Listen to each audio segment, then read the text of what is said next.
A gente continua na nossa série Perguntas de Jesus. Já tem algumas semanas, a gente deve ir até o final de junho nessa série. A gente já emenda na outra, que o nome ainda é segredo, mas vocês vão saber já já.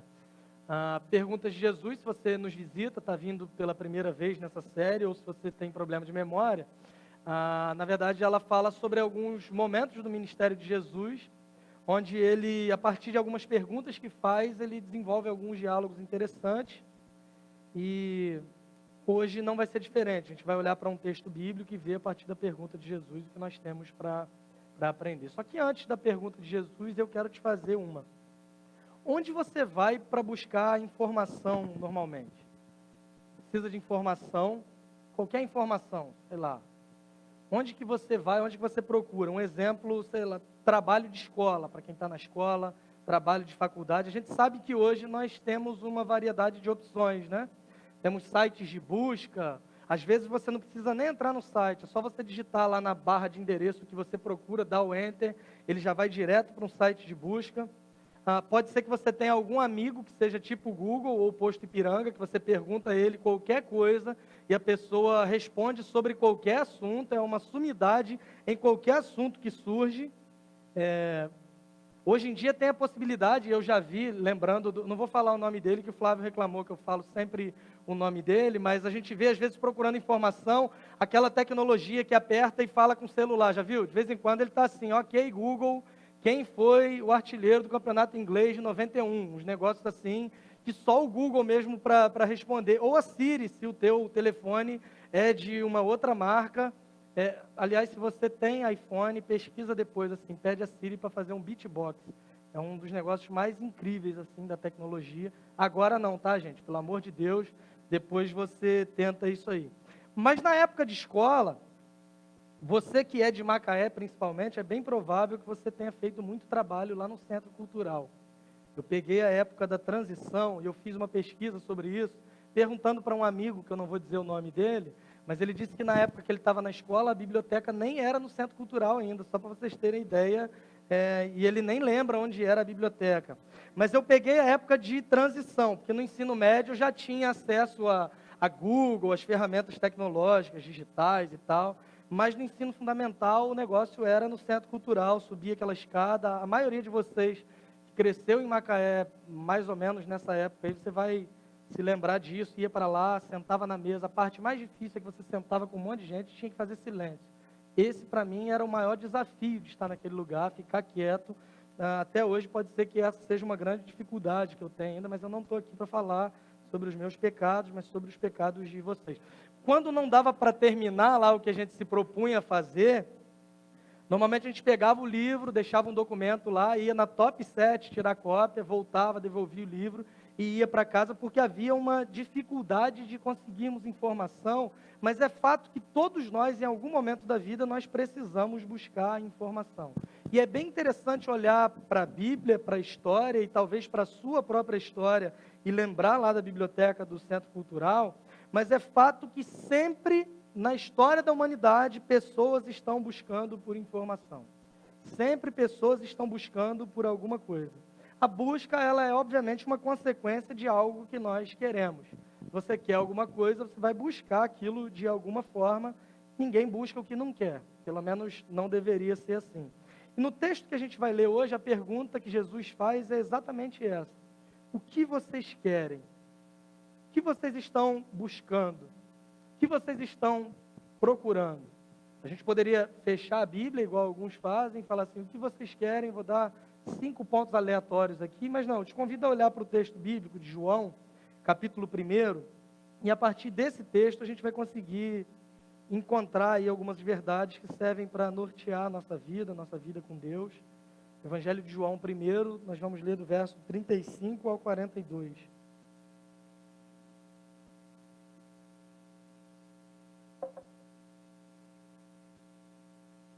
O texto vai ser projetado na versão NVI. No dia seguinte, João estava ali novamente com 2 dos seus discípulos. Quando viu Jesus passando, disse, vejam, é o Cordeiro de Deus. Ouvindo-o dizer isso, os 2 discípulos seguiram Jesus. Voltando-se, e vendo Jesus que os dois o seguiam, perguntou-lhes: o que vocês querem? Eles disseram: Rabi, que significa mestre, onde estás hospedado? Respondeu ele: venham e verão. Então foram por volta das 4 horas da tarde, viram onde ele estava hospedado e passaram com ele aquele dia. André, irmão de Simão Pedro, era um dos dois que tinham ouvido o que João dissera e que haviam seguido Jesus. O primeiro que ele encontrou foi Simão, seu irmão, e lhe disse: achamos o Messias, isto é, o Cristo, e o levou a Jesus. Jesus olhou para ele e disse: você é Simão, filho de João, será chamado Cefas, que traduzido é Pedro. Vamos orar.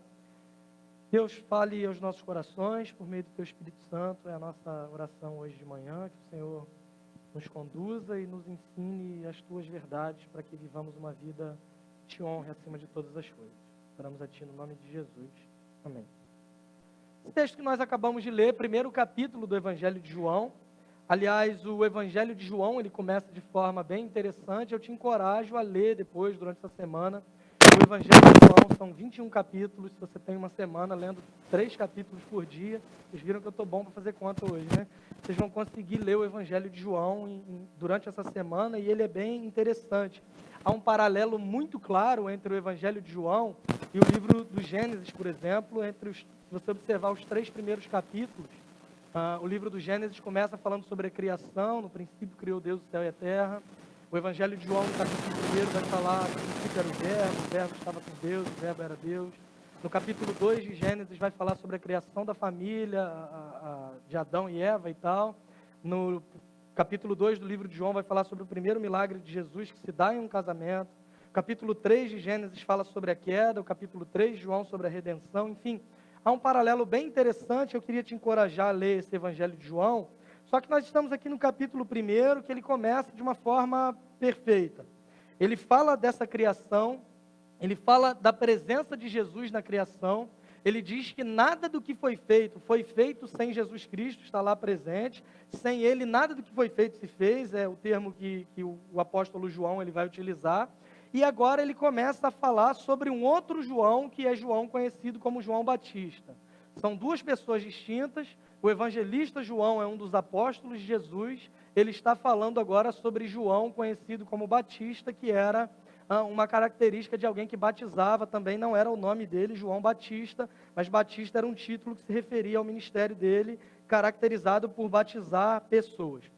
Dentro do ministério desse João, o Batista, acontecem 3 fatos seguidos. No primeiro dia, que é narrado aqui, chegam algumas pessoas, alguns enviados pelos fariseus, pelos mestres da lei, e eles perguntam para João Batista: quem você é? Não sei se vocês estão lembrados desse texto, mas ele está lá pregando no deserto, e as pessoas chegam e dizem assim: quem é você? Você é o Cristo? E ele diz: não sou o Cristo. Ele fala assim: você então é Elias ou algum dos profetas? E ele vai dizer: não, também não sou Elias ou algum dos profetas. E essas pessoas vão dizer: então diz quem você é, para a gente responder aquelas pessoas que nos enviaram, que é quando João dá aquela célebre frase que ele diz: eu sou a voz do que clama no deserto, preparai o caminho do Senhor. O texto de João 1 ainda vai dizer que ele teve essa oportunidade de se declarar como o Messias, mas ele aponta para Jesus. No dia seguinte, ele batiza Jesus. Não são mais as pessoas enviadas dos fariseus que vão até ele, agora Jesus vai até ele, ele batiza Jesus. E no dia seguinte, que é como começa esse texto, no verso 35, está falando logo depois do batismo, vai dizer que no dia seguinte ao batismo aconteceu isso que nós acabamos de ler. O que aconteceu? 2 discípulos de João, ouvindo o testemunho de que Jesus era o Cordeiro de Deus, eles simplesmente decidiram parar de seguir João para agora começarem a seguir a Jesus Cristo. O que acontece é que Jesus, vendo que esses discípulos estavam seguindo, ele olha para trás e ele faz essa pergunta: o que vocês querem? O que buscam? O que vocês estão procurando? Não é aqui uma frase vaga igual um atendente de um mercado ou de uma loja. Quando você entra, ele diz assim: posso ajudar? Não é uma ajuda simples. Jesus não está falando de uma pergunta simples para alguma questão que é trivial, uma questão que é irrelevante na vida. A pergunta de Jesus também não é uma frase mal criada. Percebi que eu estou sendo seguido, o que vocês estão procurando aqui? que vocês querem? O que vocês querem comigo? Aquela pergunta assustadora, sabe? Tipo aquele disco do Engenheiros do Havaí rodado ao contrário. Não sei se você já ouviu isso, mas era para mim um negócio assustador. Quando rodava ao contrário, vinha a voz daquele cara assim, né? O que vocês estão procurando? Por que vocês estão rodando isso ao contrário? Já viram esse negócio? Abrindo um parênteses aqui, que negócio para dar medo. Depois você procura em casa. Discos rodados ao contrário. Eu nunca entendi muito como funcionava isso, mas o fato é que o negócio era assustador. Duas coisas que me matavam de medo: linha direta e disco rodando ao contrário. Isso aí quando a gente é criança, a gente vai crescendo, vai ficando adulto. Hoje eu me casei e eu tenho medo da minha esposa só. Além disso, nem passa mais linha direta, né? Então não preciso mais ter medo. E o último disco rodando ao contrário que eu vi foi aquela música Sabor de Mel, que quando você gira para o outro lado, toca beijinho no ombro, dizem. Não sei se é verdade também. Mas a pergunta que Jesus faz para esses discípulos de João não foi uma pergunta para assustá-los. Não foi uma pergunta irrelevante, mas também não foi uma pergunta para assustá-los. Mas foi uma pergunta que, de certo modo, oferecia algo que talvez eles estivessem buscando com todas as forças e com as melhores das expectativas, que era uma busca por significado. Uma busca por sentido de vida, que eles mesmos entendiam que isso era maior do que a sua própria existência. Embora João Batista fosse um grande homem de Deus, ainda assim eles entendiam que João não era o Cordeiro de Deus, o Messias prometido, o Cristo enviado. Cristo e Messias são duas palavras que são sinônimas em línguas diferentes, que significam ungido. E eles entendiam que João não era esse ungido de Deus. Ele não era esse Cristo esperado, esse Messias esperado, e eles buscavam por um significado que estava um pouco além deles mesmos e do que eles encontravam na pessoa de João Batista. Eles caminham seguindo Jesus, Jesus volta-se para eles fazendo essa pergunta e eles já respondem chamando Jesus de mestre. Jesus diz assim: o que vocês querem? E a resposta deles é: onde você está hospedado? Eles ainda não conseguiam dar uma resposta certeira sobre aquilo que eles estavam buscando, mas eles tinham interesse em desfrutar da companhia de Jesus. Naquele momento, embora eles não soubessem o que daria sentido para a existência deles, eles entendiam que nada além de estar com Jesus era mais importante para eles naquele momento. A resposta deles, de Jesus para eles, na verdade, então, diante disso é: venham e vejam. Venham e vocês vão ver exatamente o que vocês estão procurando. E o texto vai dizer que eles foram, passaram um dia com ele. E a partir daquele momento, Jesus inicia uma espécie de estágio prático com aqueles homens. E algumas coisas nós aprendemos a partir dessa caminhada e desse texto que nós lemos. A primeira delas, verso 39, que diz para nós o seguinte: quando Jesus responde: venham e verão, então foram por volta das 4 da tarde, viram onde ele estava hospedado e passaram com ele todo aquele dia. A primeira coisa que a gente aprende é que eles foram. Jesus disse: venham e vocês vão ver. E eles foram, eles obedeceram, e isso demonstra que eles estavam interessados de fato. A busca que aqueles homens tinham por Jesus, embora fosse algo muito inicial ainda, embora não tivesse tanto sentido ainda olhando para esse texto, eles simplesmente ouviram um testemunho de Jesus e começaram a segui-lo, mas isso demonstra para nós que não era uma busca curiosa, mas era um compromisso.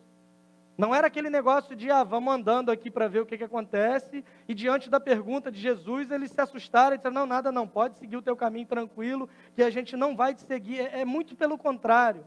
Eles demonstram interesse na companhia dele. Eles perguntam onde Jesus passaria aquela noite, e ele diz: venham e vejam, e eles imediatamente foram. Quantos de nós não seguimos Jesus apenas por curiosidade, ao invés de um interesse genuíno? Aqueles homens, eles não eram curiosos.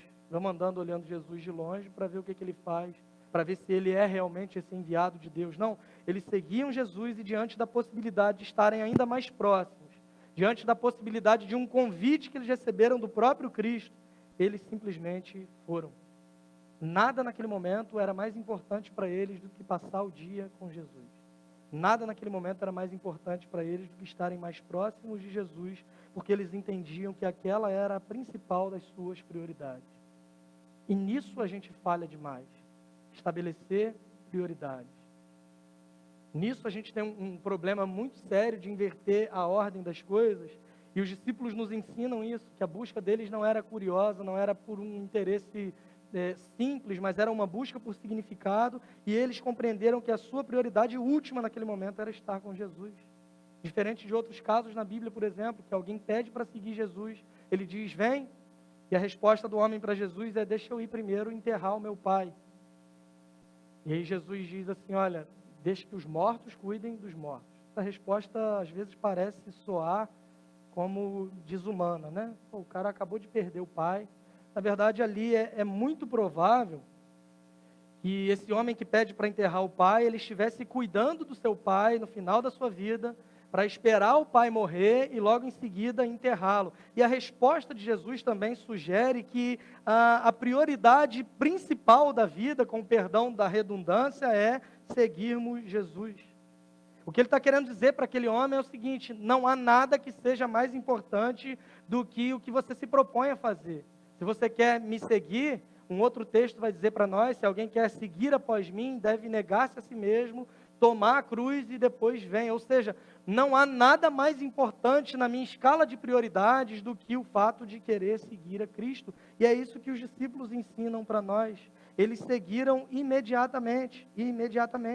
Eles abandonaram qualquer outra prioridade ou compromisso que eles tivessem diante da possibilidade de seguirem Jesus. Diferente de buscar Jesus também, não só por curiosidade, mas por interesse em algo que ele pode fazer. Nisso também somos mestres. Como aquela multidão que o seguia apenas para comer os pães que ele multiplicava e para verem o show de milagres que acontecia naquele lugar. Quem não quer? Não vou gastar nada, eu vou ver uma série de cegos sendo curados, surdo ouvindo, cego enxergando, paralítico andando, uma série de coisas acontecendo, eu não vou ter nenhum custo com isso e ainda vou ganhar um lanche ainda no fim da tarde. Tem gente que por causa de lanche vai para manifestação política. Imagina a pessoa não querer ir para ver milagres de Jesus e ainda ganhar um mortadela, coxinha. No caso dele era pão com peixe ou o que você quiser imaginar. As pessoas que seguiam Jesus apenas por interesse. Eu imagino, tipo, dois amigos conversando. Cara, vamos lá. Não vou não, estou sem dinheiro. Não, mas a gente vai a pé, cara. O ônibus da City quebrou, não vai passar aqui. Vamos. Não, estou sem dinheiro, não tem dinheiro nem para comer. Vamos, cara, Jesus é tranquilo. Ele multiplica comida para a gente comer. Da última vez foi pão e peixe, Macfish para todo mundo. De graça, liberado, vamos. Quem não quer?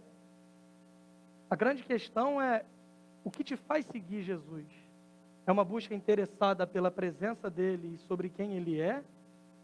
Ou é um interesse naquilo que ele pode fazer por você e naquilo que você acha que ele tem que fazer por você? Será que seguir a Jesus tem sido realmente a sua prioridade? Para os discípulos era de fato.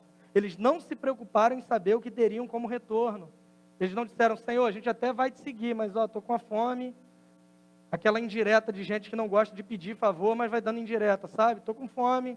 E vai andando, minha barriga está roncando, Jesus, eu não tenho onde dormir, tadinho de mim, esperando um convite. Não, eles não se preocupam com absolutamente nada. Eles simplesmente respondem ao chamado de Jesus positivamente e passaram a segui-lo naquele momento. Será que seguir Jesus tem sido a nossa prioridade? Se tem sido a sua prioridade, qual motivação tem te levado a seguir Jesus? Quer ver um outro ponto interessante que a gente aprende olhando para esse texto? Versos 40 e 41. André, irmão de Simão Pedro, era um dos dois que tinham ouvido o que João dissera e que haviam seguido Jesus. O primeiro que ele encontrou foi Simão, seu irmão, e lhe disse, achamos o Messias, isto é, o Cristo. André, que era irmão de Simão, foi quem o levou até Jesus. O que a gente aprende com isso? Simão, ele passou a ser chamado, a gente vai ver no verso 42, ele passa a ser chamado por Jesus de Cefas, que traduzido significa Pedro. O significado do seu nome é rocha. E nós sabemos bem o que aconteceu com Pedro depois desse encontro que ele teve com Jesus. Pedro ele se tornou um dos grandes expoentes da história da igreja. Uma sugestão, se você quiser saber mais sobre a vida de Pedro, entra na página da CBM, pega o sermão do dia 5 de maio, não sei se vocês vão lembrar, mas no texto de João 21, quando Jesus conversa com Pedro, Flávio pregou sobre isso, ele falou muito bem sobre quem era Pedro antes desse encontro, sobre quem Pedro foi se transformando durante os encontros com Jesus, quem Pedro se tornou depois. Se você tiver interesse em relembrar sobre a vida de Pedro, você pode fazer isso, uma biografia perfeita do apóstolo Pedro. E resumindo, o apóstolo Pedro, esse Simão que André levou até Jesus, foi alguém que liderou a igreja primitiva por meio das suas ações, por meio das suas pregações. Se você for lembrar da história de Pedro, esse homem foi alguém que pregou um sermão no dia de Pentecostes, onde mais de 3.000 pessoas creram no Evangelho em um único sermão. E André? André não tem um destaque muito grande na Bíblia em quem ele se tornou. André não se tornou um grande líder. André não se tornou um grande pregador. André não é chamado até hoje de primeiro papa da igreja, como Pedro é chamado por alguns. André não é uma figura proeminente histórica, mas a importância de André não deixa de ser grande, porque é ele quem leva Simão até Jesus. Tudo o que Pedro se tornou só foi possível porque Jesus o transformou, e o encontro entre Jesus e Pedro foi promovido por esse homem, talvez irrelevante para alguns, conhecido como André. A partir do encontro de Pedro com Jesus, a sua existência foi totalmente modificada. O que a gente aprende com isso? Apresente pessoas a Jesus. Promova encontros das pessoas com Cristo. Irmãos, eu não estou falando aqui sobre o que é dito em alguns lugares, assim, se você tem vergonha de pregar o Evangelho, Jesus vai ter vergonha de você. Eu entendo que a pregação pública, ela não é para todo mundo. Eu entendo que as pessoas são tímidas, às vezes, para falar em público. Eu entendo que há pessoas que tremem de medo, há pessoas que até passam mal diante da possibilidade de falar em público. É possível que você conheça alguém assim, é possível que você seja alguém assim. Diante da responsabilidade de falar em público, eu não sei o que fazer. Parece que eu não enxergo mais nada, eu fico nervoso, eu fico desesperado. E eu compreendo que há pessoas que realmente não têm aptidão para esse tipo de coisa. Agora, apresentar pessoas a Jesus, que é algo que nós conhecemos como evangelismo pessoal, isso é responsabilidade de todo cristão. Não tem a ver com o seu dom. Não tem a ver com o seu talento. Não tem a ver com as suas aptidões pessoais, com as suas habilidades de oratória. Isso tem a ver com um profundo interesse de que outras pessoas conheçam Jesus que transforma vidas. Isso não depende do conhecimento. Às vezes você vai dizer, eu não faço isso porque eu não sei o suficiente. André, ele tinha acabado de conhecer Jesus. André, ele não sabia, ele não tinha uma compreensão clara de quem Jesus era. André, ele não sabia a fundo nem sobre o Evangelho, e você ouve sobre isso todo domingo. André, ele não tinha uma concepção exata do Evangelho, porque Jesus ainda nem tinha morrido, nem ressuscitado, e talvez nem tivesse tocado nesse assunto com ele. Mas ainda assim, André leva Simão até Jesus, porque ele compreendia que é o seu papel enquanto um seguidor de Jesus, é anunciar Jesus para outras pessoas e promover encontros de Jesus com as pessoas. Charles Spurgeon tem uma frase que ele diz o seguinte: todo cristão ou é um missionário ou é um impostor. Todo cristão ou é um missionário ou é um impostor. Não tem esse negócio de, eu sou cristão, mas o meu chamado não é para pregar para outros, não. Meu chamado não é evangelizar, não. O meu chamado é dança profética. O meu chamado é coreografia. Eu nasci para apresentar o Evangelho por meio da coreografia. Não consigo entender como até hoje, mas tem gente que acredita nisso. Não tem isso. Isso é responsabilidade de um cristão. Se você é alguém que segue Jesus Cristo, você é alguém que tem o compromisso e a responsabilidade de apresentá-lo a outras pessoas. Olha o que ele fala no verso 41. O primeiro que ele encontrou foi Simão, seu irmão, e lhe disse: achamos o Messias, isto é, o Cristo. A pergunta de Jesus para aqueles homens era: o que vocês procuram? E agora a resposta dele diante do seu irmão é a seguinte: nós encontramos o Messias. Ele não compreendia muito bem e ainda não conhecia o suficiente de como as coisas se desenrolariam nos próximos 3 anos. Mas ele creu. E a fé dele o levou a proclamar Cristo como sendo o enviado de Deus. Se você não tem compromisso em anunciar o Evangelho, Teu problema não é falta de conhecimento ou timidez. Teu problema é falta de fé. Se você não se sente comprometido com a mensagem do Evangelho, em anunciar o Evangelho para outras pessoas, isso não acontece porque você é tímido. Isso não acontece porque você não conhece o suficiente. Isso não acontece porque você tem medo do que as pessoas vão achar de você.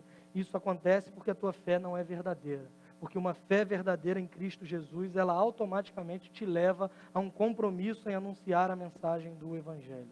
O Espírito de Deus está sobre mim, diz Isaías 61, e Jesus lê esse texto, inclusive, no início do seu ministério, quando ele fala: o Espírito do Senhor Deus está sobre mim, porque o Senhor me ungiu para pregar boas novas.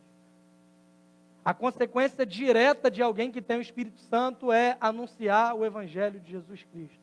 E se alguém não tem o Espírito de Cristo, esse tal não é dele, é o que Paulo vai dizer em Romanos. Logo, se você é um cristão, se você tem o Espírito Santo, a consequência direta da ação do Espírito Santo na sua vida não é falar em línguas, não é cair no manto, não é rodar, virar cambalhota, é um compromisso em anunciar o Evangelho de Jesus, porque eu entendo que se essa mensagem transformou a minha vida, se essa mensagem transformou a vida de Pedro, é natural que eu queira que outras pessoas também sejam transformadas. Irmãos, é impossível crermos em Jesus como sendo o enviado de Deus e vivermos indiferentes a essa realidade, como se isso não mudasse nada na nossa vida. É natural que a gente queira o bem dos outros. Natural que a gente dê, por exemplo, dicas de viagem para alguns amigos, para eles viajarem para lugares legais, gastando menos. É natural que você fale para a tua amiga sobre aquela promoção mega que está naquela loja do shopping, que ela está realizando, porque você quer o bem das pessoas que estão próximas a você. Mas às vezes não falamos do Evangelho. Por vergonha? Não, por falta de fé. Por timidez? Não, é por falta de fé, porque uma fé verdadeira necessariamente nos leva ao compromisso de anunciar Cristo. Irmãos, nós não temos noção do quanto Deus pode fazer através de nós. Vou contar uma história para vocês. Janeiro de 1850. Estava lá não, Flávio que me contou. Havia um jovem de férias na Inglaterra, e esse jovem, em janeiro de 1850, ele está indo para uma igreja, porque ele tinha algumas crises internas, ele estava procurando por sentido para a sua vida, segundo um relato que ele mesmo dá acerca do seu testemunho. Ele estava indo para uma determinada igreja, uma forte nevasca atingiu aquela região por onde ele estava passando. Então ele não consegue chegar na igreja para onde ele iria, ele muda a sua rota e ele entra em uma capela metodista, uma capela pequena, que tinha aproximadamente dentro entre 12 e 15 pessoas. O ministro daquela igreja, ele não conseguiu sair de casa naquele dia por causa dessa nevasca. Tipo Macaé quando chove, às vezes a gente fica ilhado. É mais ou menos a situação que estava acontecendo, e por causa da neve, da neblina e de tudo mais, o ministro daquela igreja, o pregador daquela capela, acabou não indo, e ele foi substituído por um homem chamado Robert Eaglen. Já ouviu falar nele? Eu nunca tinha ouvido falar nesse cara, não. A sua oratória era tão terrível, segundo o relato desse jovem, de modo que a única coisa que ele fez foi ler um texto de Isaías e repetir o tempo todo, nervosa e insistentemente, a mesma coisa. Olhai para mim e sereis salvos, vós todos os termos da terra. O cara leu esse texto e passou 20 minutos, sei lá, pregando, só repetindo a mesma coisa, igual um disco arranhado, sei lá. Olhai para mim e sereis salvos, vós todos os termos da terra. Só que esse jovem buscava significado para a vida, estava indo para uma igreja e teve que desviar a rota por causa de uma tempestade. Naquele dia ele olha para Jesus com fé e arrependimento. Naquele dia ele compreende o Evangelho e a gente vê que é obra do Espírito Santo mesmo, não é a nossa capacidade.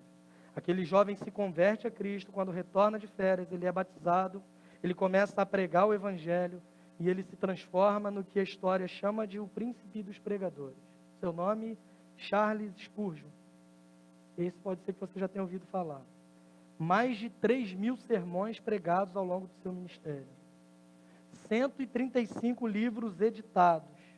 E uma escola fundada. E incontáveis pessoas vieram a Cristo por meio dos seus sermões. É muito provável que você já tem ouvido falar de Spurgeon, mas nunca tem ouvido falar de Robert Egan. Não despreze o que Deus pode fazer por meio da sua vida. Não meça a ação de Deus pela forma como você enxerga as coisas. Vou pregar, não, 12 pessoas aqui dentro. Nem sei pregar. Nem sei, eu tenho que ficar repetindo as coisas.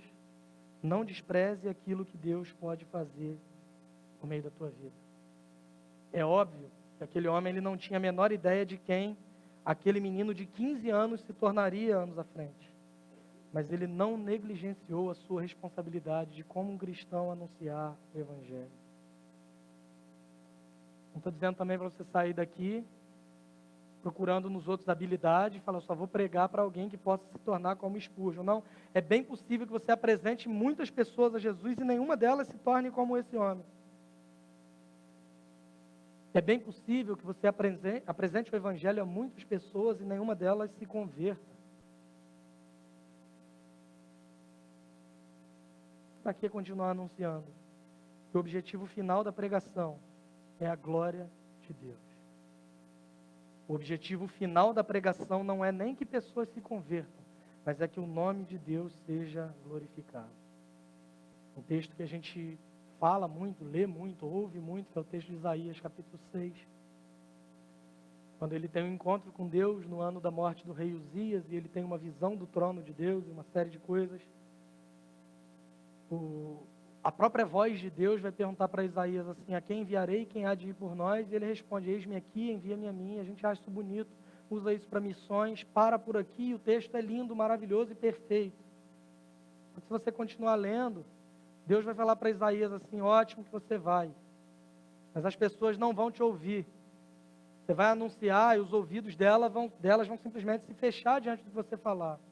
Você vai falar a mensagem que eu colocar na sua boca, mas as pessoas não vão te dar crédito, não vão te dar ouvido. Tanto que em Isaías 53, que ele relata acerca da morte de Jesus, 700 anos antes disso, ele começa dizendo, quem creu em nossa pregação? Quem deu crédito àquilo que nós falamos? Imagina se a forma que Isaías tivesse para medir a qualidade do seu ministério fosse por meio de números. Não vou não, eu, tá maluco? Gastar minha vida pregando, se eu sei que ninguém vai se converter. Um outro profeta, Jeremias, que prega 53 anos sem que ninguém se converta. Tem noção do que é isso? 53 anos sem uma pessoa levantar a mão, vir à frente e se matricular no Identidade. 53 anos. E ele continua pregando, porque ele entendia que o seu compromisso não era com números, mas era com a glória de Deus.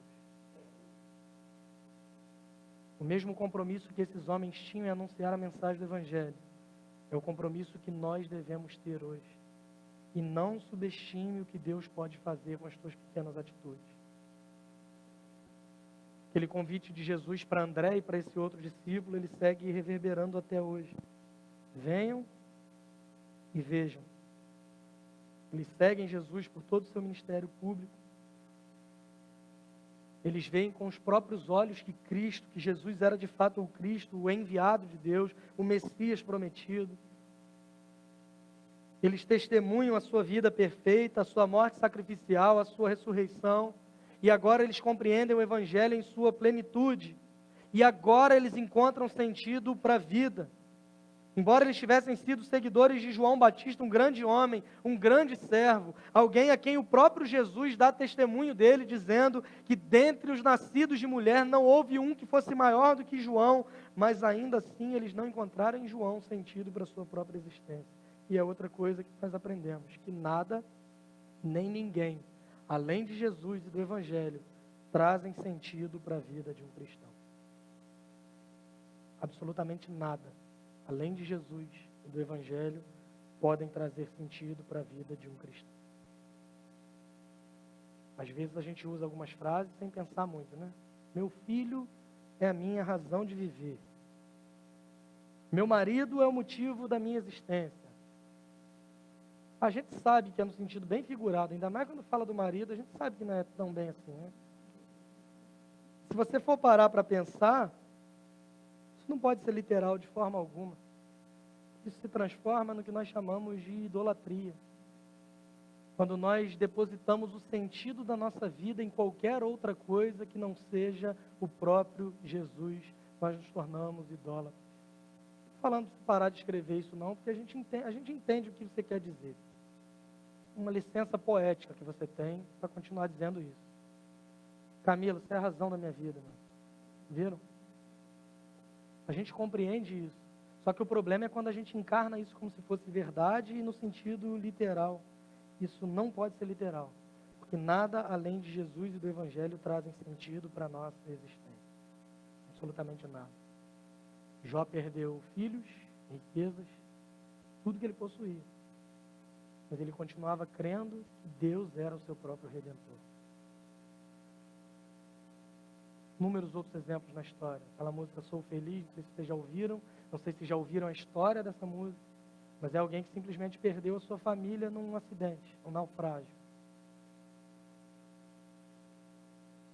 E diante de uma terrível tragédia que o acomete, ele consegue escrever esses versos. Se paz a mais doce me deres gozar, se dor a mais forte sofrer, ó seja o que for, tu me fazes saber, feliz com Jesus sempre sou. É como Abacuque que está desesperado dizendo para Deus, eu só vejo violência, dificuldade, aflição, dor e injustiça. E Deus responde, calma que as coisas vão piorar porque os assírios vão invadir Israel e as coisas vão ficar piores. E mesmo diante de uma resposta que as coisas iriam piorar, ele não está mais desesperado.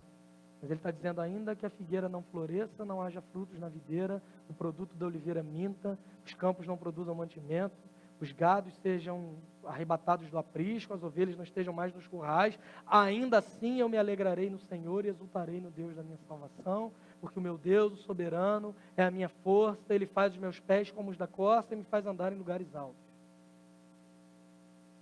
Esse tipo de declaração só é possível quando você entende que nada além do próprio Jesus é o centro da sua existência. Nada além do Evangelho trazem sentido para a nossa vida e a mensagem do Evangelho é essa que esses discípulos viram. Que nós somos incapazes de chegarmos até Deus por causa dos nossos pecados.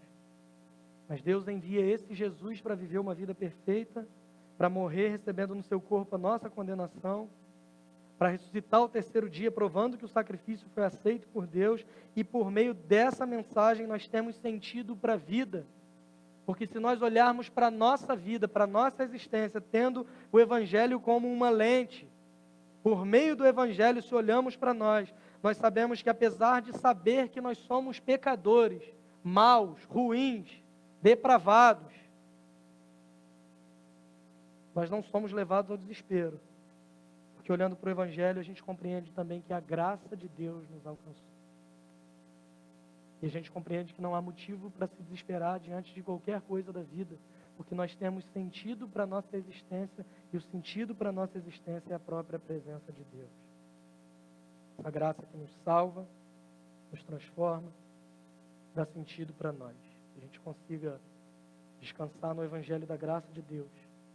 Que a gente consiga encontrar nele significado para as nossas vidas. Que a gente possa entregar todas as coisas para seguirmos Jesus, entendendo que conhecermos Jesus é o maior tesouro que qualquer um de nós pode ter. Ele nos abençoe em nome de Jesus.